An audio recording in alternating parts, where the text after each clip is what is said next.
Bien, bonjour à tous. Je suis content de vous accueillir pour notre séance habituelle de l'Académie. Je voudrais faire plusieurs annonces.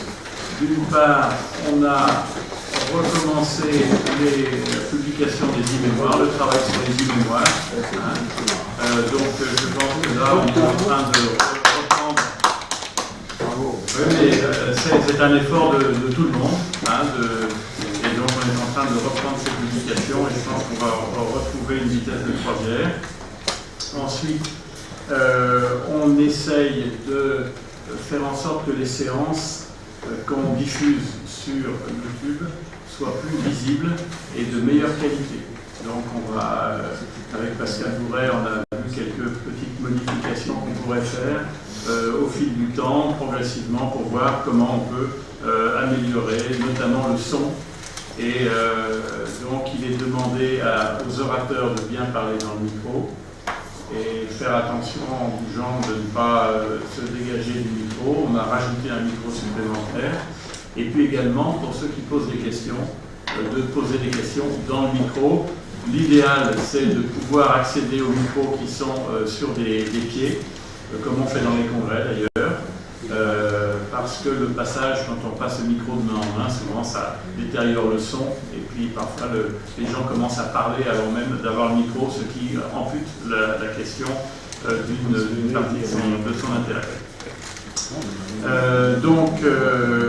Aujourd'hui, nous avons une séance qui est centrée sur l'endoscopie interventionnelle digestive, endoscopie faite par des chirurgiens, mais avant de commencer, nous allons avoir le rapport de la séance précédente.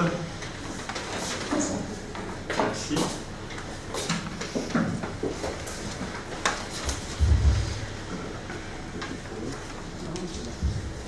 En session précédente du 20 février, donc c'était une session d'ophtalmologie. Les modérateurs étaient Françoise Poussard-Maille et Laurent Laroche. Françoise Poussard-Maille, première communication, intérêt de l'endoscopie en traumatologie oculaire. Grâce à la miniaturisation des fibres, l'endoscopie en ophtalmologie a fait beaucoup de progrès ces dernières années. Elle autorise un bilan diagnostic et pronostic complémentaire grâce à la visualisation des régions du globe oculaire difficilement accessibles au microscope. Elle trouve aussi tout son intérêt sur le plan thérapeutique, par exemple dans les décollements de rétine complexes ou dans certains glaucomes réfractaires. C'est surtout en traumatologie que l'endoscopie peut s'avérer indispensable en permettant un bilan lésionnel précis et une intervention dans des délais optimisés. Question de Richard Billet, quelle est la répartition de cette technologie sur le territoire? Réponse, tous les gros centres de traumatologie devraient en être équipés, mais c'est encore une technique assez confidentielle. L'investissement est d'environ 50 000 €, avec le coût d'une fibre à 2 000 €, réutilisable 8 à 16 fois en fonction du mode de décontamination, mais très fragile. Hubert Joannet, ces nouveaux axes sont-ils inscrits à la nomenclature? La réponse est non. Deuxième communication, la neurotisation cornéenne mini-invasive, une approche chirurgicale nouvelle pour la prise en charge des kératites neurotrophiques réfractaires. La cornée est le tissu périphérique le plus densément innervé du corps humain par la branche ophtalmique du nerf trijumeau. Cette innervation complexe sert de fonction trophique pour l'épithélium cornéen, ainsi que des fonctions protectrices réflexes de l'armoiement et du clignement. Si pour des raisons infectieuses ou tumorales s'installe une dénervation totale, la fonte cornéenne est inéluctable face à cette absence de recours thérapeutique. Une approche chirurgicale inédite de réinnervation de la cornée par neurotisation à partir du nerf ventriculaire a démontré de bons résultats sur une série de 15 patients avec un recul de 3 ans, permettant ensuite de faire une greffe de cornée. Question de Bernard Nobel, en cas de greffe de cornée, comment se fait la réinnervation? Réponse, il faut une base neurale qui se trouve au niveau de la collerette périphérique de la cornée. Richard Filet demande si des techniques d'anastomose nerveuse plus sophistiquées que celles connues dans d'autres spécialités ont été développées. La réponse est non. Troisième communication de Maxime Delbar sur le cross-linking cornéen. Le kératocone est une dystrophie cornéenne idiopathique aboutissant à une perte de la sphéricité de la cornée, avec pour conséquence clinique un astigmatisme irrégulier réduisant considérablement la vision. Grâce au cross-linking ou réticulation du collagène cornéen, il devient possible de ralentir, voire de stopper définitivement l'évolution de la carétacone, en rigidifiant prématurément le stroma cornéen. Le protocole conventionnel nécessite une désépitalisation qui peut être responsable de complications, aujourd'hui mieux prévenues par de nouveaux protocoles transépithéliaux. Les indications du cross-linking cornéen pourraient s'étendre dans l'avenir avec des résultats prometteurs dans le traitement des caryatites infectieuses.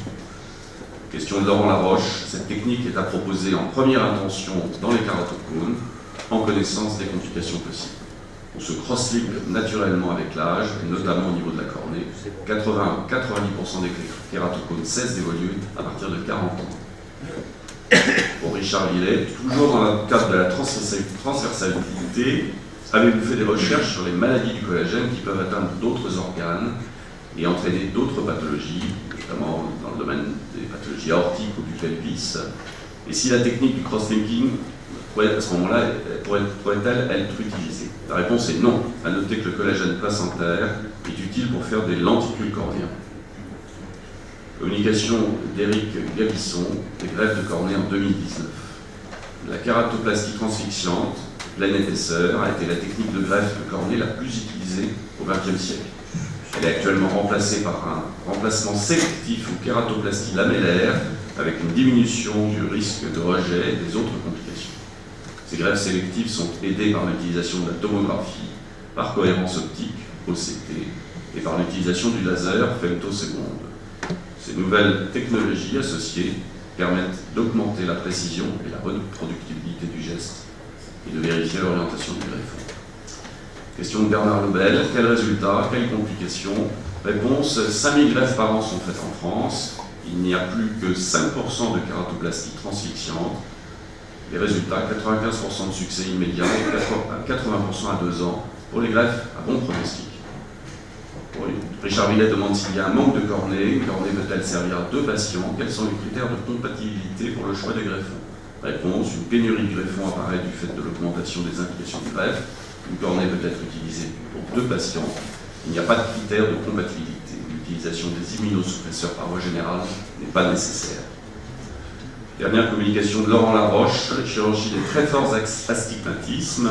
Les très forts astigmatismes supérieurs à 5 dioptries sont le plus souvent irréguliers et secondaires à des greffes de cornée, qu'elles soient transfixiantes ou lamellaires antérieures profondes, dont ils constituent le principal facteur limitant la récupération visuelle sur greffon clair, qui touche 15 à 30% des patients greffés.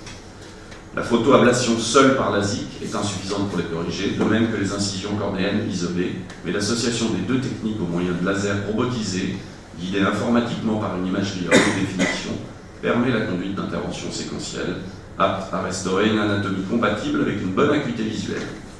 Question de Bernard Lebel, cette intervention est-elle fréquente? Réponse, c'est une intervention relativement fréquente dans mon service, du fait du recrutement important de greffes de cordée, avec une fréquence de 15 à 30% d'astigmatisme géant après greffe de cornée lamellaire antérieure profonde, mais cette technique reste malgré tout confidentielle. Voilà, je vous remercie. Merci de ça pour cet excellent résumé de la dernière séance. Est-ce qu'il y a des objections pour adopter le compte rendu? Bien, donc le compte rendu est adopté.